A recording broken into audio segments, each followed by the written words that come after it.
daleen ak jàmm ci seen bii di Makane bi TV Makane bi TV di leen indi ay information yu wér te wóor ca tàng-tàng ba di la wax ne kat nga daal di abonné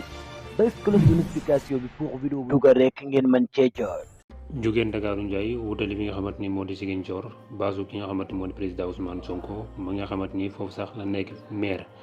mën nañ ne nag teeru ga ñu xamante moom la ñu fa teeru nag teeru nañ leen fa comme ni ñu teeroo buur mbooloo mu takk moo xamante ni daal kenn xamul nu mu toll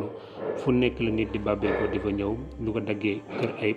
di maanaam frontière Sénégal Gambie ba fi nga xamante ni moo di Issy wala Cap Skirring Bignona ba biir Ziguinchor fépp foo xamante ni doomu nit muy fa rek mën nañ ne génn nañ teeru leen teeru boo xamante ni macha allah.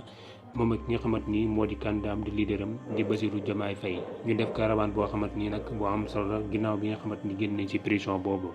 ñoom ñaar ñi nag mën nañ ne lancé nañ fa ay message yu am solo surtout ki nga xamante ni moo di président Ousmane Sonko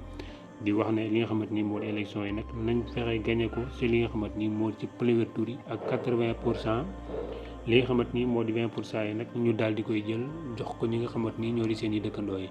waaye loolu nag xam naa nag du yomb benn yoon il faut que ñi nga xamante ni ñoo di ay soppeem nag dem jëli li nga xamante ni moo di carte électeur yi pour mën a daas fanaanal xaar bis ba.